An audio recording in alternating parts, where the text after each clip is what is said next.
Welcome to the broadcast, my dear old fruits. How are we this evening? I hope you're very well, and do pull up a throne. We've got royal matters to deal with, then a few questions, and then I will be responding with a rant to a complaint regarding my tip jar and tip jar corner.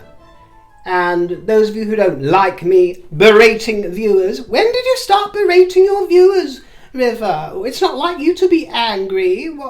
What bee's got in your bonnet? Well, where have you been the past 3 years, my dear? Where have you been? We have a variety of attitudes on this show that I bring to you, and they're all for your entertainment and delectation. This is my shtick, this is my gig, and if I get exercised, I'm afraid that's part of the show. And when did I start berating viewers? I've never stopped, my dear. I berate them all the time. And you can either take it with fruity humour, or you can buzz off like a fruit fly. Do you understand, my dear? An unwelcome fruit fly. So, you've been warned, that's what's coming up, and those who don't like it can lump it. But we will begin with royal matters at hand. And the king, who is alive and well, even though he has taken poorly, met veterans of the Korean War at Buckingham Palace to mark 70 years since the signing of the armistice which ended the conflict, where 60,000 personnel from across Britain and the Commonwealth saw action, with over 1,000 souls being lost. And later in the day, Anne and Sophie hosted a reception at the palace on behalf of His Majesty to commemorate the anniversary of the forgotten war. Well, we don't forget them, do we, my dear? No, it's royalty that brings attention to these matters that should be remembered. And the king is not dead. Can I please reiterate this? Because Russian media have been sharing fake statements from Buckingham Palace, or so it's reported, claiming that he died unexpectedly over the last couple of days. Well, that's nonsense on stilts. If these pictures of the Korean get-together don't convince you, then perhaps these pictures of the king being driven from Windsor Castle to Clarence House might convince you. But to be honest, I think 2024 is the year, isn't it, when we are sweeping into all that is AI. And I think from now on, every photograph I ever show you, every piece of motion that's being captured, every piece of footage is going to be questioned as a body double, a doppelganger, as AI, as a conspiracy. Even me! Am I a hologram? Am I the real thing? I don't know, my dear. The mind boggles. I ask myself the same question every single day, so I can't expect you not to, can I, my dears? But the king is alive. I'm alive. Unfortunately, somebody that isn't alive is Steve Harley, who died this week. He's dead as a dodo, died at the age of 73. And although he is not especially a hero of mine, I don't know much about him, his work is a heroic force in my life. In particular, the song Make Me Smile, Come Up and See Me. Yes, Steve Harley of Steve Harley and the Cockney Rebels died this week, and I mention it because that song is a very big deal here in the kingdom, my dear, and a huge deal in my life. So I wanted to share my appreciation for it with you. For those of you that love it, because there'll be loads of you that do love it, it's one of the biggest selling singles of all time here in the kingdom. It went to number 71. No, it didn't. It went to number 1 in 1975 here. In the US, it only reached to 96. So as well as those of you who love it, there are many of you who won't have heard of it and don't love it and might want to hear it. And so I'll put the link to the video for it in the description box under this video for those of you that aren't familiar and want to hear it. What a fabulous song. I can't tell you how much it means to me. And when I heard that he had died, I put it on and the tears just came to me. They really did come to me. Because it sums up so many memories in my life. It encapsulates and crystallizes little moments as songs do. It's a fabulous, genius work of art, pop song.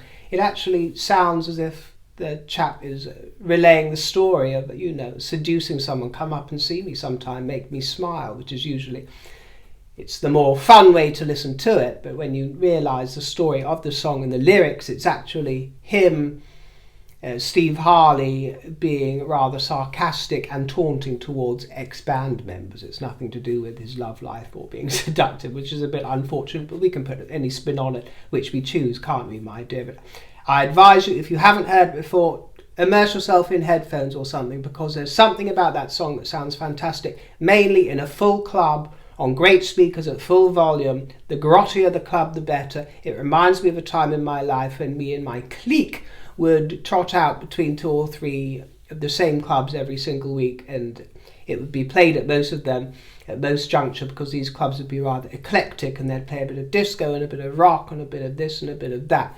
But this was one of the favourites of our tribe, if you will, and it moves me. The transition between the major to minor keys reminds me of so many dark, mysterious nights. Drunk nights, of course. Sexy nights. And then the ooh la la, the backing vocals, takes me back to shimmering hot evenings outside with friends. So I did want to take a moment to share my appreciation with that song with you. It's amazing how much a song can charm our lives, can't it?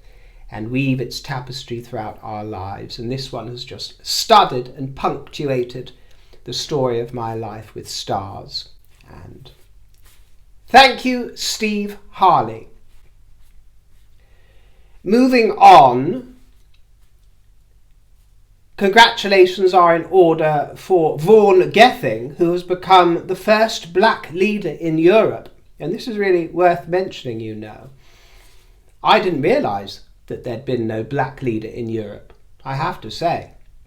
There's been brown, there's been all other shades and colours, my dear, but not black, apparently.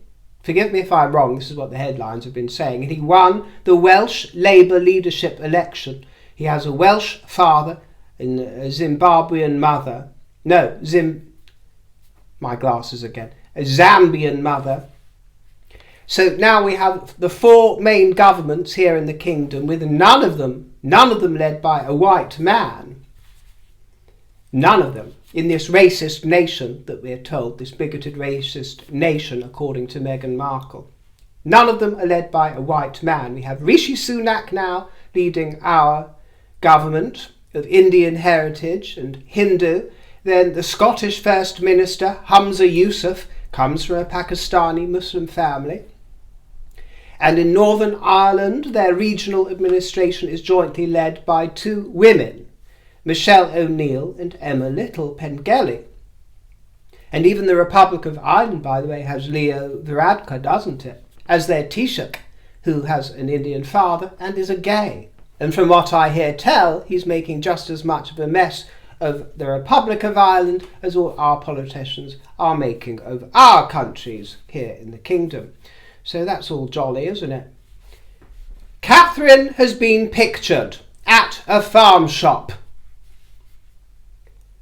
As if that should be any kind of big news, but this is 2024 and the madness of where we find ourselves.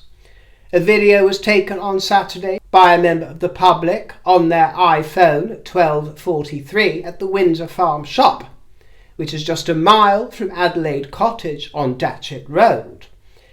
And, I do love a lovely farm shop, don't you? I'm sorry to digress for a moment, my dear, but farm shops, garden centres where you can grab a cake and a coffee, some very similar to this one. And there's a fly. And they are just wonderful for the slightly drizzly days, which I love. I love drizzly days, in the spring and in the autumn, especially. And this one has a coffee shop and a butcher and a baker, but also royal gardens as well, because it's Windsor. She was noted to be happy, relaxed and healthy. And she was wearing an Umbro England rugby men's icon hoodie and carrying bags.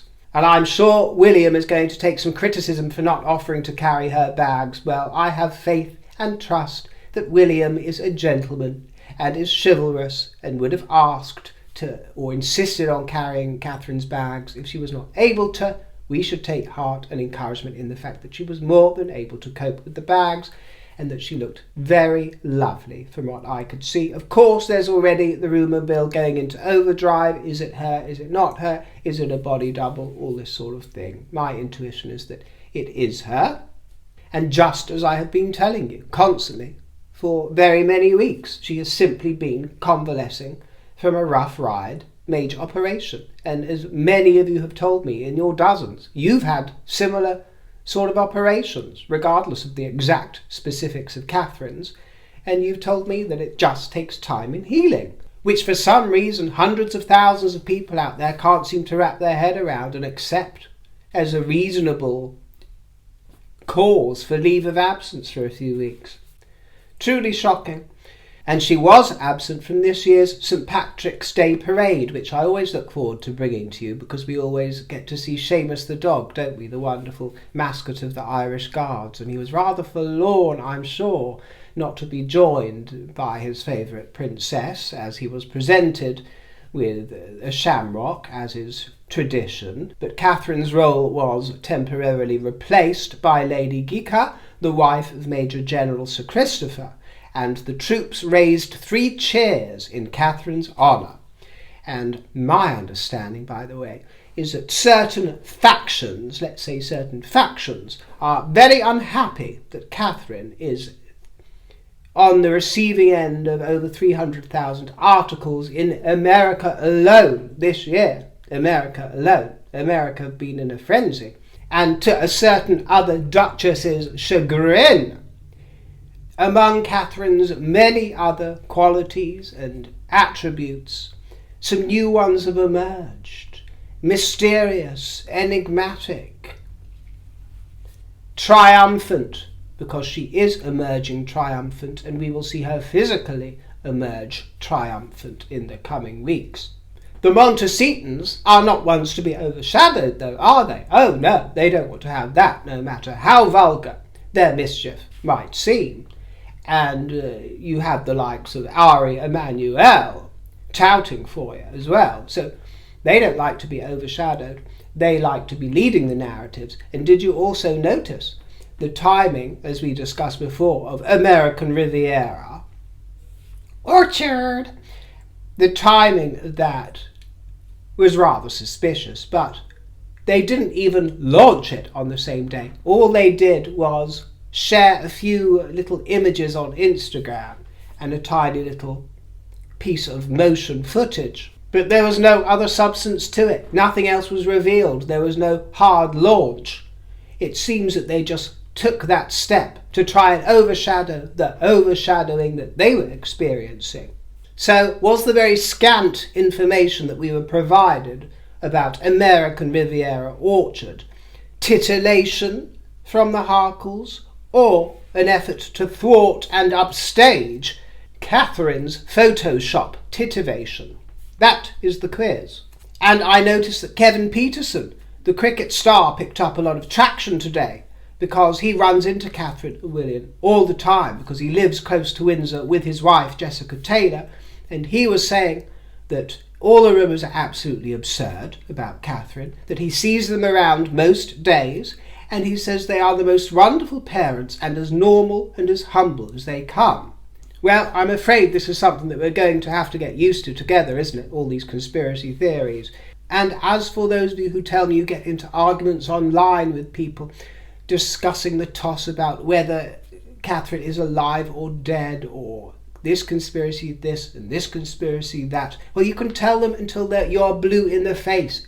It's a waste of your time having these arguments, and the same applies to those who are believing and spreading wild, cruel rumours about Meghan, because she faces exactly the same thing, the most daft, stupid rumours. So you can't argue with stupid, but it's very dangerous when not only stupid people are going down these paths, but some of them are intelligent, rational people who are leaping from sober thought to the utterly bizarre, and cannot and will not see it.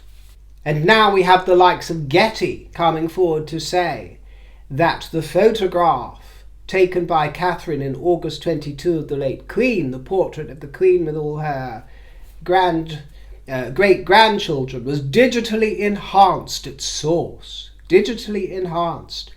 And if you remember, this was the photograph that was released to mark what would have been the 97th birthday of the late Queen last year. And it's little things like mismatches in the Queen's tartan skirt, there's an odd patch behind one of Louis's ears, basically bits of tidying up. There must have been things scattered throughout the photograph that needed a blemish here moved, something in the background just to bring some harmony, maybe even a face from one take brought into this take to pair them up together. It's being called a collage rather than a photograph. Well, fair enough, my dear, but can we look back not only in recent history to all the tidying up of virtually any photograph in the public eye. But what about looking back to 1939 and Cecil Beaton in his work with all members of the royal family of that period, but also the late Queen Mother, Queen Elizabeth, as she was. As I was reading here, Beaton struck up an instant rapport with the Queen. His diary reveals that she was an active participant in the staging of her romantic portraits, suggesting suitable dresses and accessories. Here, Beaton combined a painterly eye with the elegant style of his Vogue fashion studies. Like those, each royal portrait would be carefully retouched under Beaton's instruction to define facial features and trim silhouettes. So nothing's really that new under the sun, is it, my dear? A little bit of enhancement here and there, and now the world goes crazy about it. Now, as for the matter of the official royal website and Harry and Meghan's entry, well, the 4,000 words have been reduced to 500 words. Palace insiders are insisting that this does not relate to the brand development of the new Harkle venture and that it did not constitute a downgrade. You can make what you will of that. They say it was a routine website update, but far less words. Similar has happened to a few other profiles, including Andrew's, and readers are directed to the new Sussex.com website. I'm not sure that I like that. I don't know why they're sending traffic to Sussex.com. Okay, they're batting it away from the royal family website, but why are they even appearing on it to begin with? They should be removed for no other reason that they are not working members of the royal family. That's the only reason, not even for any petty sleight of hand or shady reason. It's quite simply because they're not working, functioning royals, and they need to go to Harry and Meghan. We also hear that Prince Harry has been taking time off with Corey Gamble, the 43-year-old beau of Kris Jenner. He's a business executive and he's been in Aspen, Colorado. How lovely, with our Harry. Also there was the Bumble dating app billionairess Whitney Wolfe and her hubby. Remember her, the youngest female billionaire in the world? So he's rubbing shoulders with all these makers and breakers and those surrounding the Kardashians soap opera, getting some tips. And of course, we all know that they wouldn't touch it with a ski pole, let alone a barge pole, if he didn't have the word Prince in front of the name Harry. The Prince of Wales was in Sheffield today and he was greeted by cheers as he visited a housing workshop where he met people who have gone through homelessness. He spoke with business leaders who want to tackle the problem and attended a workshop to help design a new housing project. And his homelessness project has been given a major boost, a £1 million boost by Homebase, the DIY retailer, who, Prince William revealed, have pledged their support in the form of 1,500 home starter packs, paint, furniture, flooring and furnishings, this kind of thing, to help tenants turn a property into a home. And William was very curious. He was questing and quizzing. And at one point he said, "We're venturing into my wife's territory. She needs to be sat here to hear this." His beloved Catherine is always on his mind. Just a couple of casual questions now. David Robbins asks, "Dear River, you've mentioned that you watch Virgin River on Netflix." It's true, I have. I love Virgin River. Comfort food for the eyes and ears, I suppose. Could you share what else you enjoy watching? And I'm going to tie this in with another question from Anna Paula Raposo. Dear River, if you could spend a day with any living Brit, royal, working or not, who would you choose and why? Also, would you like to just stay in and have a chat, go out to the country, visit antique shops? Thank you. Well, if you are only speaking about a royal member of the family, working or not, then it would need to be someone who I feel that would enjoy my company the most out of the lot of them. And there are quite a few that I could pick from, the Queen being one of them, Queen Camilla.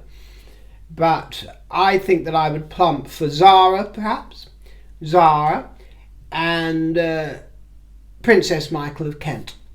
For different moods, but I'm going to go with those. They need to have a naughty side. Anyone who's going to ride with me has got to have a really decent naughty side. The Queen certainly fits into that. Zara and Princess Michael of Kent. But if you are talking about a non-royal, who actually, I should say, isn't strictly British, but I wanted to mention her anyway because I've been enjoying her recently and she is so fabulous. She was raised and educated in Britain though, and she comes across like an English lady, but she really hails from Italian roots. But that is Alex Polizzi. Alex Polizzi. I might have mentioned her a long time ago on the broadcast, but I'm absolutely in love with Alex Polizzi. I think she is just the best gal. I don't know her. She's wonderful. And it ties in with the question about what I watch on TV as well, because I watch a lot of her. I like to spend a day with her, and I like to watch her telly programmes all day long, and sometimes I do. I love comfort daytime telly. Sometimes, and I'll go through periods, 6 months of not watching anything at all. I don't have a television. I watch, catch up on the odd tablet or whatever here and there. So TV is not my thing at all. I think it's out of vogue with most, isn't it, my dear? And I'm not one for modern movies or series at all. I feel like I've seen all the best stuff, and that was from the decades past, from the golden age of MGM up through all those decades until, the noughties, I suppose. That's my era. I feel everything was done better then. It's very rare that something comes along, piques my interest now. But I love watching British TV programmes like Come Dine With Me. Not the most recent series, but going back the old reruns. Come Dine With Me. I've watched probably thousands of those episodes. Thousands! I love it.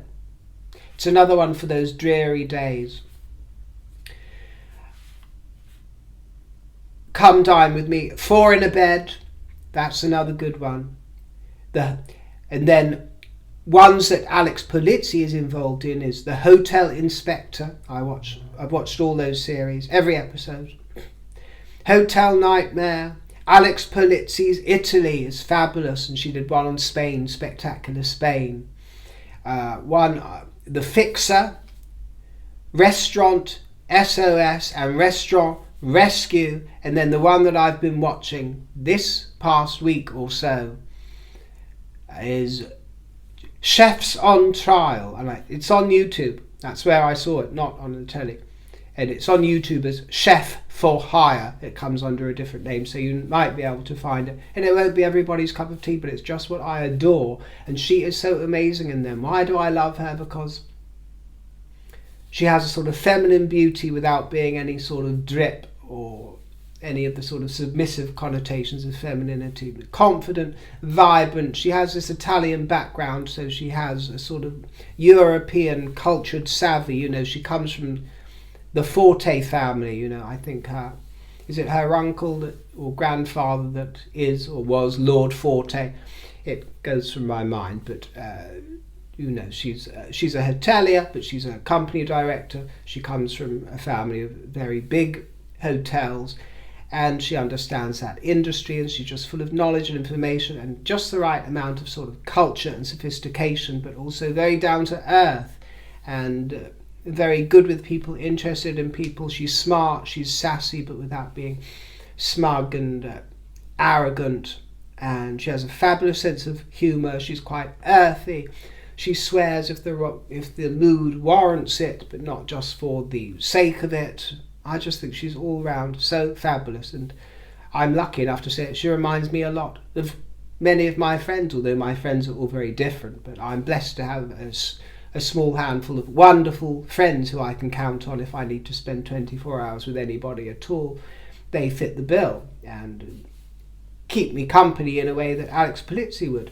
But seeing as we're going into fantasy land and you're asking how I would spend the day with such a fabulous woman, well, we would start the 24 hours you've allotted me on a Saturday evening, and we would take dinner at a Michelin-starred restaurant, I think.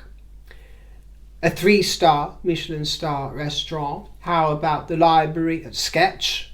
I think that would spring to my mind because Alex Polizzi is always wearing bright colours, and Sketch is rather colourful with bold tones. Actually, some of the chairing that they have there is a little bit like My Throne, a bit of purple velvet going on there.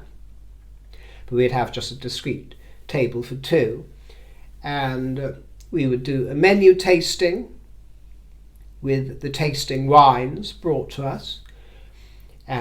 Or because the series I've been watching with her this week was involving an Indian restaurant and the sort of fine dining cuisine of India, which I haven't really experienced much of. I would love to go to Gymkhana, the restaurant Gymkhana in London. Perhaps you could tell me about that if you've been there. And then we would also have, by the way, we would have a driver at our disposal. We would have a chauffeur to ferry us around wherever we wanted to go in London, of course. And I'd take her to the French house in Soho, and we would meet up with all kind of reprobates and ne'er-do-wells and characters. There would be lots of men fluttering around us, flirting with us the whole time, by the way. And we would pop into a few dens of iniquity that I know. She'd show me some more tasteful places that she knows. We'd pop into Trisha's, which is the new Evaristo club on Greek Street, and possibly pop into a jazz club, although they're not much fun these days because you can't smoke in them. What's a jazz club without smoke, I ask you? So, as this is fantasy world, everyone would be smoking. It would actually be mandatory for everybody to smoke, including the musicians. So that would be wonderful. And then afterwards we would just roll, at sort of 3 in the morning, 4 in the morning, we'd roll into a spa hotel. We'd roll into a wonderful spa hotel, let's say the Corinthia. We'd roll in there into their gorgeous sheets. And then in the morning we'd take care of the dog, some lovely bubbly as we are in the spa, because we're not in the spa really for health, dear, just for the ambiance, you understand. So we'd have some hair of the dog, maybe a fry up if we felt like it, or if we didn't, then we could have some juices, some granola, some wonderful Greek yogurt with honey, something refreshing in the morning, and coffee, of course. And then we would take a brisk walk, lovely Sunday brisk walk, which you can have in London in all the royal parks, which are absolutely fantastic. Hampstead Heath, beautiful, blow the cobwebs away. And then we would do perhaps a musical. We'd take in a matinee performance of something or the other, maybe just drop in for a few songs, a little bit sozzled, and get through them and have some fun, see some friends. Hi. Then we would do some Sunday mooching and browsing. Yes, perhaps you mentioned antique shops in your question, perhaps taking some junk shops and antique shops, and maybe in Clapham. There are some nice ones on the parade at Clapham you can go into, but we would end up taking dinner again. It would be a late Sunday roast with all the trimmings, guzzling some red wine with it and some refreshing sodas, of course, but it would just be lots of laughter, lots of gossip, lots of indulgence, and lots of flirting with all the admiring men that we pass as well. So that's my fantasy date with Alex Polizzi and what we would get up to. What's yours? River, today is March 19th. Would you please comment on the irksome tendency of some American media to refer to Princess Catherine as Kate Middleton? I hate it. Well, this is an ongoing grouse, my dear. I've covered it many times and I'm asked about it every week. People getting annoyed about her being called Kate Middleton. And it's not just America. You've noticed it in American media. Most of the media here, the tabloid media, still call her Kate Middleton. So it doesn't just apply to American media. There happens to have been a feeding frenzy with regards to America over the last few weeks. They've got involved a lot in this. What I will say about America is that a lot of this fashion for conspiracy theories has undoubtedly come from America, I'm afraid to say. And regular viewers know that I adore America and I adore Americans, generally speaking. So this is not a dig at America before anyone gets their knickers in a twist. They are some of the finest fruits in the basket, and it's one of my favourite countries. So there's no disparagement, but even they tell me and agree with me some of the inanity that goes on, because we have inanity coming from all of our countries in different ways. And in one way, some of these conspiracy stuff comes from America, and also the new wokeness was born out of America and Silicon Valley and the conglomerates over there. So we have to admit that. But as for the whole Kate Middleton thing, that is international, not just America. I've covered it many times. My advice is to accept the fact that certain parts of the media call her Kate Middleton and to move on, and also to remind ourselves that Princess Diana, for example, never existed, as in the title Princess Diana. There was no such thing. It never existed. But if you ask most people who were publishing articles at that time, or who were children at that time, or even grown-ups of that era, the common man and woman on the street, and when I watch interviews from back in the day of the common people, men and women on the street, they are calling her Lady Diana in the early days, and then Princess Diana later on. No one ever said Diana, Princess of Wales, or no one was calling her the Princess of Wales unless it was a news article, or perhaps someone in the very sort of higher echelons of society, very educated, very, very on. But the everyday man or woman, she was Princess Diana, and that was never an actual title. So we also have to bear in mind that branding is very powerful, and she became Kate Middleton very early on, and as I've reminded you a few times, William even calls her, or refers to her as Kate during the engagement televised interview, because despite what other people will tell you, she is called Kate in private by all her friends and family and loved ones. So that's one thing Harry did get right in his tone. She's not Catherine, she's Kate. There's even video footage of her as a child at a wedding being called up by her family, and the family say, oh, she's not being called Catherine anymore, she's Katie. Or yes, she was insisting on being known as Katie at that time, and then things change as you grow up, don't they? And Uncle Gary still refers to her as Kate anyway, doesn't he? As he always has done. So she is Kate.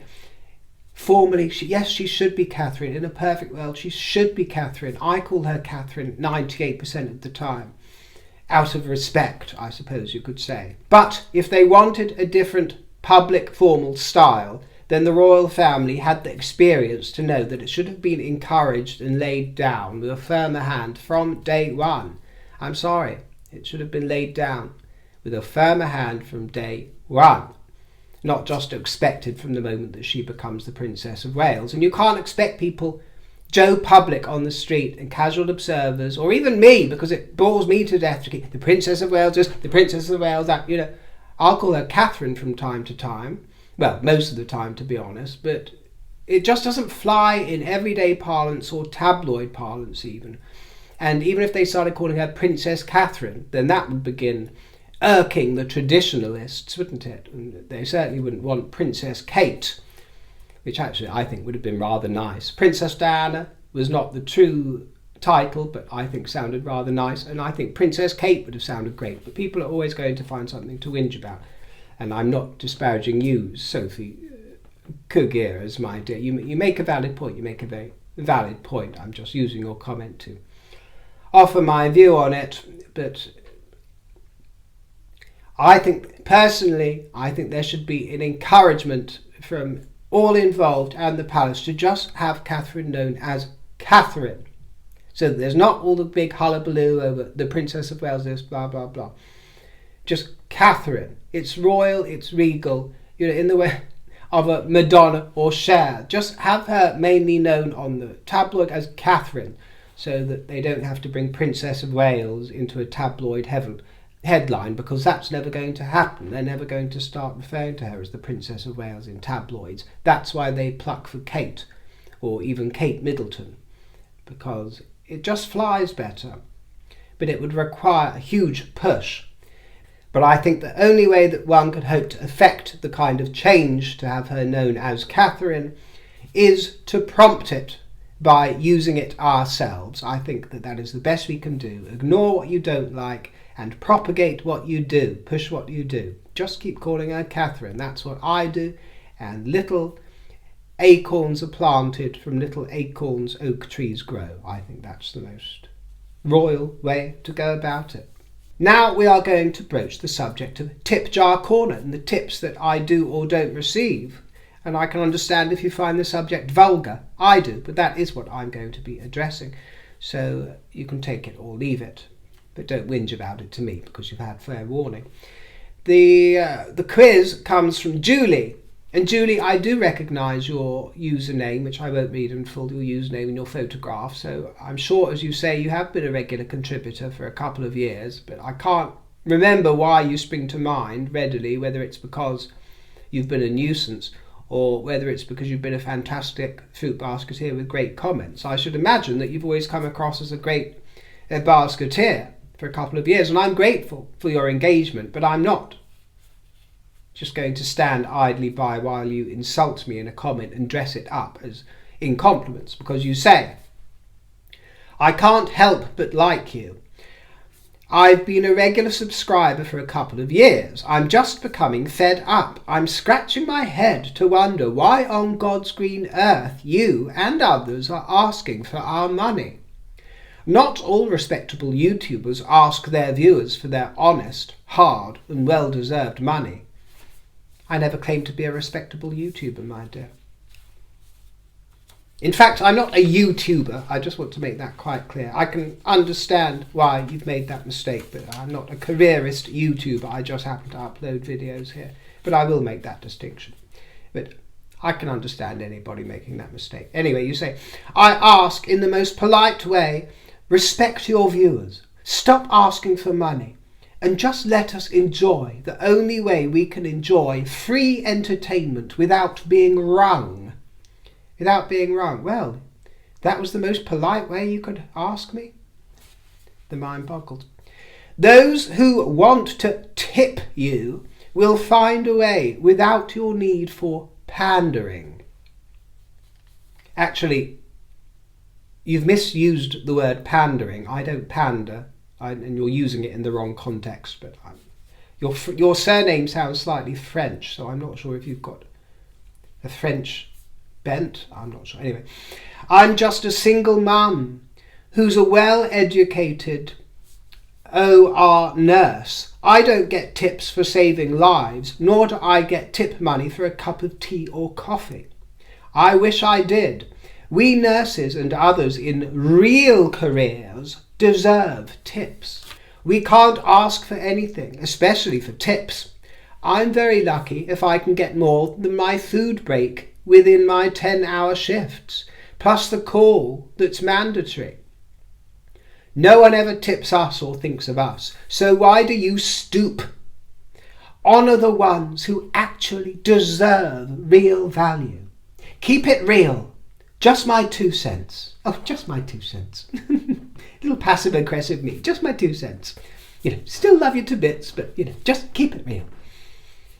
Love you to bits, but stop rinsing people, I'm sure you'll bitch me out.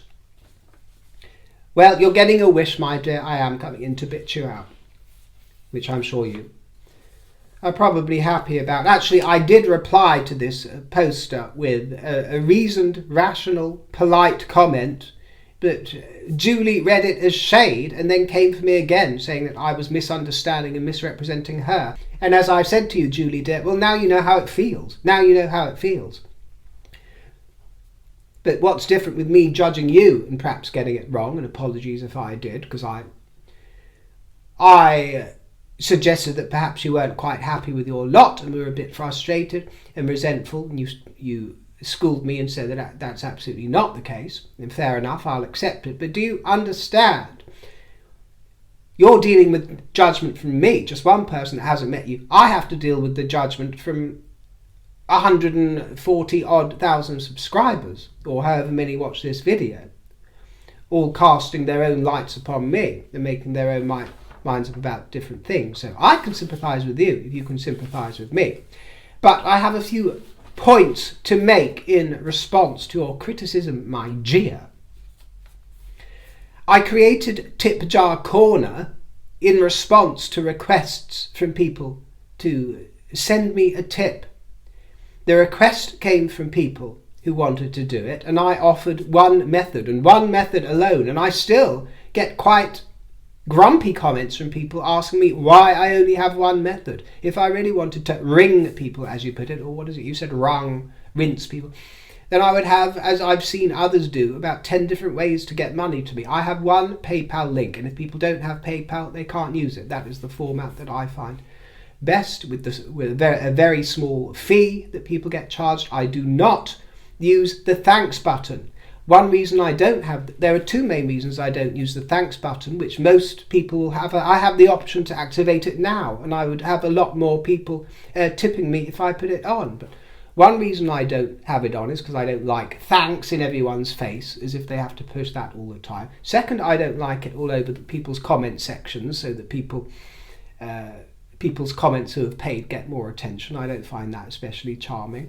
I activated it once for my birthday week, not even last year, but the year before, and I said I'd do it on most birthday weeks, but I never brought it back. I might do it at some point for a short period, but I don't like it being there.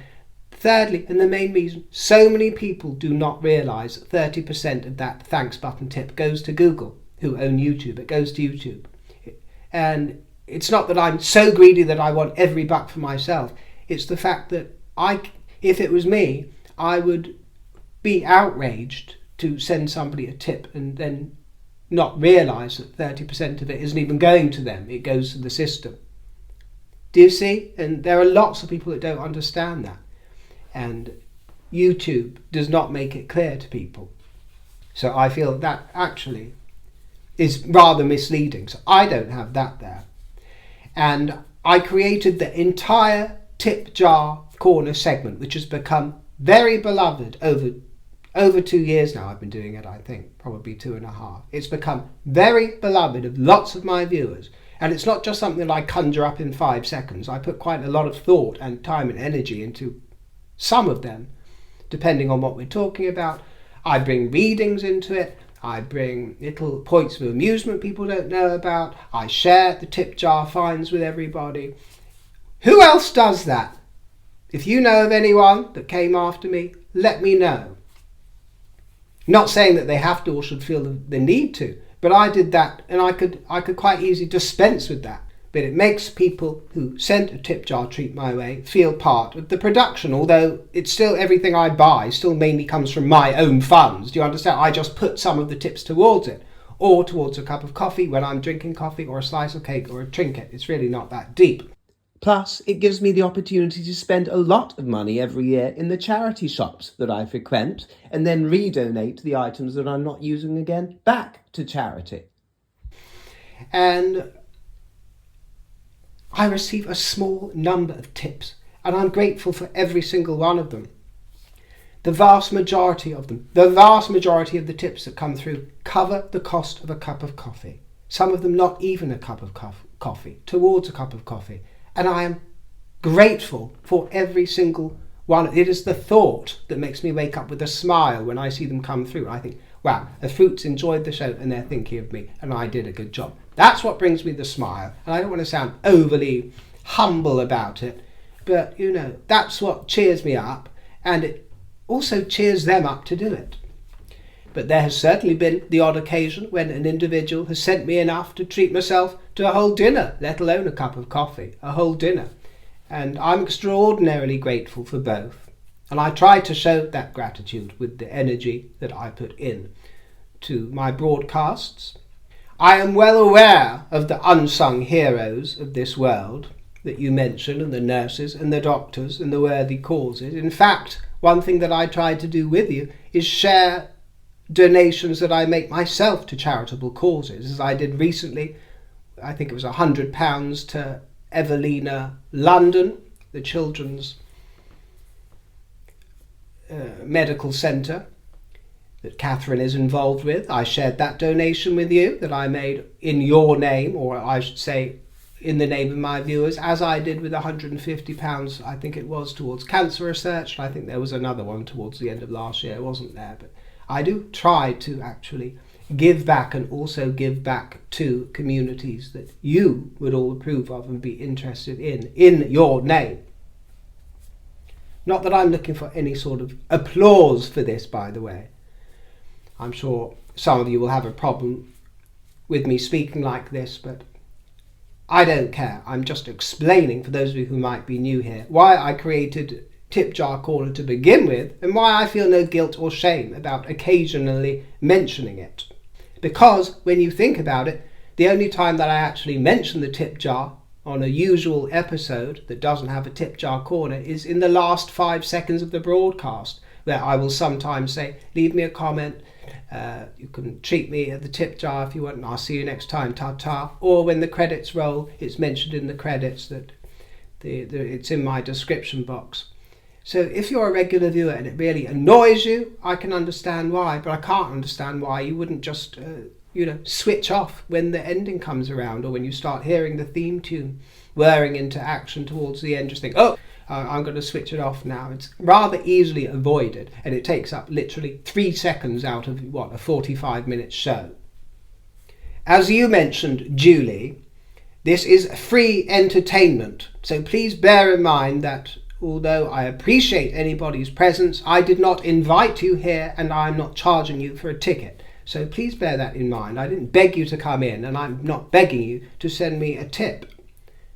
And I will say that I also totally understand the desire that people have if they want to tip me, because I've done it before for a small handful of YouTubers that brought something to my life and enhanced it. And there are lots of ways to give back, even if it's just sending well wishes or a good thought or writing a comment. It's not necessary for anybody to send me a tip, but the option is there. And I do bring a lot of joy, and I don't care if that sounds arrogant. I don't believe in false modesty. I believe in admitting one's flaws and in admitting one's successes, and all it takes is the briefest look down every comment section of every video I've ever made, and it's filled with hundreds of comments saying, you light up my day, you made me smile, you pulled me out of a bad place, thank you for this, blah blah blah. That's all they need to do. If they need to do anything, is make that acknowledgement. That's fine, but some people want something more tangible. They want to make me smile in the moment. I do bring a lot of joy. This show does. It makes a lot of people smile. I'm not going to pretend that it doesn't. And it's not always easy to receive in life. And this is a lesson that I've had to learn myself. It's not always easy for us to open ourselves up to receiving. And it's a form of self-sabotage, actually. We might think, why aren't we getting this? Why aren't we getting that? Why isn't life opening up to us? It's usually because we are preventing it energetically in some way and sabotaging ourselves. And I am somebody like you, Julie dear, that likes to earn my way too. So it's not always easy for those of us who like to strive and feel like we've earned gifts that come our way, if you like. It's not always easy to wrap our heads around it. But being receptive should be as easy as being projective. It's actually part of the yin and yang balance of life, the masculine and feminine dynamics of life, and it's all part of generosity. And I'm not just talking about financial generosity. Generosity of spirit involves a healthy balance between giving and receiving. It's a sort of circular thing. And I would also, this is a very important point which you might have missed, Julie. Think about sponsorships. You go on about respectable YouTube channels. I have not accepted a single sponsorship in 3 years on this channel, and it's not for want of offers, because I removed my contact details from the description box almost 3 years ago. I have taken that option away from people who were contacting me, and it was a conscious decision. And that one act, that one mere act, has deprived me, if you want to put it that way, of thousands upon thousands of potential dollars that I could have earned in revenue. Because trust me, this is a desirable enough channel and platform for advertisers to approach, as I have been approached and as I was approached. But I made the decision early on with this channel that I didn't want to dent the integrity of this channel, not in a sort of overly principled, moral stance of integrity, because there's nothing wrong with being paid for advertising goods, but just the integrity of the output, if you will. I didn't want it interrupted for your viewing pleasure, and not to jar with the energy And I will caveat that by saying that I do review that situation occasionally, and I do think to myself I should begin by inviting sponsorships again. So I'm not saying I never will in future, that possibly will happen. But as you can see, after 3 years, it's not at the forefront of my mind because I haven't even publicised myself or given people, the brands, the option to contact me to sponsor any of these videos that get hundreds of thousands of views and have attained millions of views over the last 3 years. So you might want to bear that in mind. Not once have I popped up, "Oh, have you heard about this fan? They sell them at this exclusive boutique. They're all made by artisans. It's an artisan fan, like my artisan foundation brushes, made by artisans in China and Taiwan. They're fabulous, you know. Selling ice to the Eskimos, and trust me, I can do it extremely well and would be in great demand. Because everything that I ever mentioned to you that I use, even the second-hand books in Tip Jar Corner, you all tell me that you rush out and buy. And so I can be quite guarded at times about certain things that I use and wear because of the power that I know I have. And one day I might exploit it a bit more, and then you'll wonder why you bothered complaining in the first place. As for saying you are asking me in the most polite way possible, you are not polite, Julie, I'm afraid. You're not polite, telling me you want free entertainment without being rung, insinuating that I am ringing people. I am not rinsing or ringing one person. Not one. Out of, let's say this video might get 70,000 views, for example. Out of 70,000 views, I might wake up over the next few days to 1 or 2 very kind viewers shouting me a coffee. This is out of 70,000 that are watching. Some of them get over 100,000, over 200,000. Maybe 1 or 2 over the next few days might send me something for a coffee or even $1.50 to put towards a trinket. And I am very appreciative of those tips. They make me smile. But I don't feel guilty about it. I don't feel guilty about it. Please. I made 150 shows last year. 150 shows, which is hundreds of hours of giggles and company for hundreds of thousands of people. It's a fair exchange of energy, Julie. I pay Netflix £10.99 every month, and I barely watch the thing. I barely watch. I mean, I tune in for Virgin River once a year, and I'll probably watch about 2 or 3 true crime documentaries, but month after month goes by, and nothing comes up that I want to watch, and that's £10.99 a month. My viewers get to sit here and watch me for free and gratis, and so I'm not going to whinge if they send me $2 to put towards a cup of tea once every couple of months. I mean, please. I mean, boo-hoo, boo-hoo. Also, making digs about those who have a real career. Well, I think that was supposed to bruise my ego. Well, as I've said before, I'm not a career YouTuber anyway, so I don't consider, if you consider content creation a real career or not. Many do, many don't. Or an occupation, or a job, vocation, whatever you want to call it. I might have told you this before, but I remember one of my very first jobs, well, it was actually between jobs. I was working on a reception area. I think it was at a Greek shipping company, perhaps. It was quite a highfalutin one, but the reception was dead. I used to get about 2 calls a day as a temp, 2 calls. I was there about 8 weeks, 2 calls a day, and then once in the afternoon I had to make tea for one of the principals. Tea and biscuits. That was it for 8 weeks. The rest of the time, internet, on the phone to friends, they didn't mind at all. If I'd have gone home and caught up with you that afternoon, Julie, and told you that I was having a hard day at work, you probably would have accepted that that was a job. You know, that was a job, that was a career.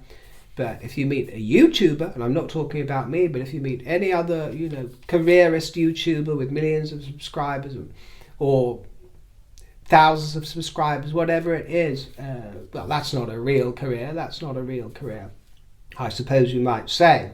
And if I'm misunderstanding you, well, you misunderstood me.